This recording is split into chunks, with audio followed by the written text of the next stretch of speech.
தமிழக வெற்றி கழகத்துடைய தலைவர் வெற்றி தளபதி அவர்கள் தமிழ்நாட்டில் பல்வேறு துறைகளின் விரைந்து பல்வேறு நடவடிக்கையை மேற்கொள்ள வேண்டும் என்று துறை வாரியாக ஆய்வுப் பணிகளை மேற்கொண்டு துறையின் சார்பாக ஒவ்வொரு நடவடிக்கையும் நாங்கள் மேற்கொண்டு வருகிறோம். அதன் அடிப்படையில் வெப்ப அபாயம் என்று ஆய்ந்து அதற்கான கருத்துக்களை பரிமாறுவதற்காக இங்கே ஒவ்வொருடைய கருத்துக்களையும் கேட்டறிந்து எப்படி மக்களை பேணி காப்பது, மக்களுக்கு இந்த வெப்பத்தால் ஏற்படுகிற பல்வேறு நோய்கள் வராமல் தடுப்பது, முதியோர்கள், குழந்தைகள், ஊனமுற்றோர்களை எப்படி பேணி காப்பது, தொழிற்சாலைகளை எப்படி வேலை செய்கின்ற தொழிலாளிகள், கட்டட தொழிலாளிகள் இரவு நேரங்களிலே ஒரு சாதாரண இடத்தில் தங்கி வேலை செய்கின்ற பணியாளர்களுக்கு இந்த வெப்ப தாக்கத்தை எப்படி அவர்களை அந்த பணியிலே செய்கின்றவர்களுக்கு பாதுகாப்பு அளிப்பது என்ற போன்ற ஆய்வுகளை மேற்கொள்வதற்காக இங்கே கூட்டம் இங்கே நடைபெற்றிருக்கிறது. குறிப்பாக தமிழக அரசை பொறுத்தவரையிலும் நம்முடைய தமிழ்நாட்டுடைய முதலமைச்சர் அவர்கள் 50 கோடி ரூபாய் முதல் கட்டமாக அனைத்து மாவட்ட ஆட்சித்தலைவர்களுக்கும் நிதிகளை ஒதுக்கி வருகின்ற பேரிடர் ஏற்படுகின்ற எந்த பணிகளாக இருந்தாலும் உடனுக்குடன் நிவாரணப் பணிகளை ஆற்றுவதற்காக ஒவ்வொரு மாவட்ட ஆட்சித்தலைவருக்கும் நிதிகளை வழங்கப்பட்டிருக்கிறது. அதே நேரத்தில் நம்முடைய தென்மேற்கு பருவமழை குறைவாக இருப்பதால் நீர்நிலைகள், அணைகள் நீர் பற்றாக்குறை இருப்பதால்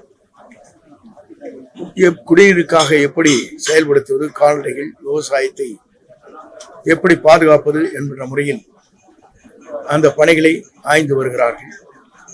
வடமேற்கு பருவமழை வருகிற போது அதை எப்படி அந்த தாக்கத்தை சரி செய்வது, அதிலிருந்து மக்களுக்கு எந்த இடர்பாடுகள் இல்லாமல் காப்பாற்றுவது என்ற நிலையை மனதிலே கொண்டு அந்த பணிகளை நிறைவேற்றுவதற்கும் நம்முடைய பேரிடர் மேலாண்மை துறையின் மூலமாக புதிதாக 55 கோடி ரூபாயிலே ஒளிபோடு பயிற்சி மையங்கள், ஆராய்ச்சி மையங்கள் போன்றவர்களை உருவாக்கி உடனுக்குடன் மக்களுடைய வெப்பநிலை, பருவமழை அனைத்தும் மக்களுக்கு உடனுக்குடன் தெரிந்து கொள்வதற்கான நடவடிக்கை மேற்கொள்ளப்பட்டிருக்கிறது. அதற்கான பணிகளை முதலமைச்சர் அவர்கள் துவங்க இருக்கிறார். இந்த பயிற்சி உண்மையில இங்க உங்களுக்கு பயனுள்ளதா இருக்கு. நம்ம சென்னை மாநகராட்சி பொறுத்தவரை அவங்களும் இருந்திருக்காங்க. இப்போ மற்ற டிஸ்ட்ரிக்ட்ல குறிப்பா ஒரு சில மாவட்டம் பார்த்தீங்கன்னா இந்த விருதுநகர் மாவட்டம், ராம்நாத் மாவட்டம், இவங்கெல்லாம் பார்த்தீங்கன்னா தொழில் ரீதியாகவும் அவங்களுக்கு பிரச்சனை இருக்கு. விருதுநகர் பொறுத்த வரைக்கும் சிவாசி இந்த பட்டாசு தொழிற்சாலை அவங்க எப்பவுமே வெப்பமா இருக்கு அந்த பூமியினால. இப்போ அந்த மாதிரி அவங்களுக்கான ஸ்பெஷல் இது பேரிடர் மேலாண்மை துறை சார்பாக ஏதாவது பண்றோமா? பேரிடர் மேலாண்மை பொறுத்தவரையிலும் ஒவ்வொரு மாவட்டத்திற்கும் ஒவ்வொரு வித்தியாசமான வெப்பநிலைகள் இருக்கிறது. நீலகிரி, கொடைக்கானல் போன்ற பகுதியில் வேறு, அதே போல ஏற்காடுக்கு வேறாக இருக்கும். அதே போல சில பகுதியில் நீங்கள் குறிப்பிடுவதை போல ராம்நாட், அங்கே பார்க்கின்ற போது ராம்நாட், விருதுநகர் போன்ற பகுதிகளில் நீங்கள் சொல்வதை போல வெப்பநிலை கூடுதலாக இருக்கும். புதுக்கோட்டை போன்ற பகுதியில் என்றைக்குமே மழை குறைவாக இருக்கின்ற பகுதிகளாக அந்த பகுதியில் இருக்கிறது.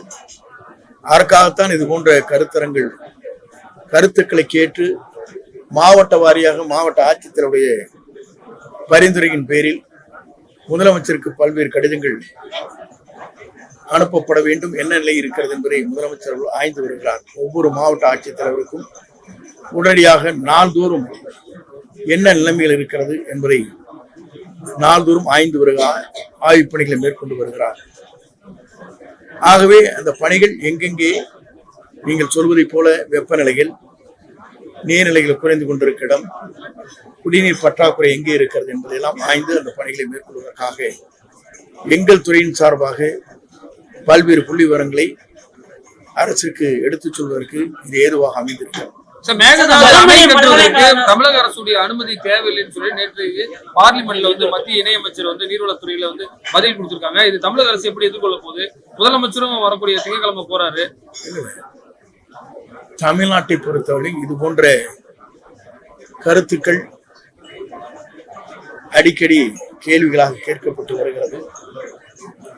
தமிழ்நாட்டுடைய முதலமைச்சரை பொறுத்தவரையிலும் அவருடைய கனவிலே இருப்பது காவிரி டெல்டா பகுதியுடைய நீரை, மழை நீரை, வெள்ளம் பெருக்கெடுத்து வருகிற போது அது வருகின்ற நீரை மேகதாது அணை போன்ற அணைகளை கட்டுவது ஒரு செங்கல் கூட எடுத்து வைப்பதற்கு அனுமதிக்க மாட்டார்.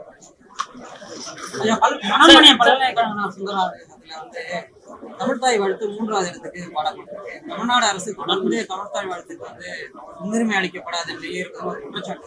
இல்லை, எங்களை பொறுத்தவரையிலும் ஆளுநரை முதலே தமிழ்தாய் வாழ்த்து பாடியதற்கு பிறகுதான் ஆளுநர் உரை ஏற்பட்டது என்பது நீங்கள் அறிவீர்கள். ஒரு இடத்திலே நடைபெற்றது. இப்போ திடீரென்று கேட்கிறீர்கள். அதற்கான இந்த துறையினுடைய உயர்கல்வித்துறை அமைச்சர் அதற்கான பதிலை அளிப்பார். சென்னை முழுவதும் நடைபெற்று வந்தது. அது முழுமையா முடிவடைஞ்சிருக்கா? வடகிழக்கு பருவமழையே சென்னையில எதிர்கொள்வது நம்ம என்ன மாதிரி பணிகள் முழுமையா முடிஞ்சது? ஏன்னா அவங்களே 80% இல்ல விரைவாக அந்த பணிகளை நகராட்சி மற்றும் நெடுஞ்சாலைத்துறை, பொதுப்பணித்துறை சேர்ந்து அந்த பணிகளை வேகமாக செய்து கொண்டிருக்கிறார்கள். இன்னும் 2-3 மாதங்கள் இருக்கிறது. ஆகவே நீங்கள் பொறுத்திருந்து அந்த கேள்வியை கேட்கலாம். பாதிக்கப்பட்டவங்களுக்கு கொடுக்கப்பட்ட பணியாணை நிறுத்தி வைக்கப்பட்டிருக்கு. அதுல தமிழ்நாடு அரசுடைய நிலைப்பாடு பரிசீலிக்கப்பட்டுக் கொண்டிருக்கிறது. ஏற்கனவே அதுக்கு சர்ச்சை வந்துச்சுங்க சார்.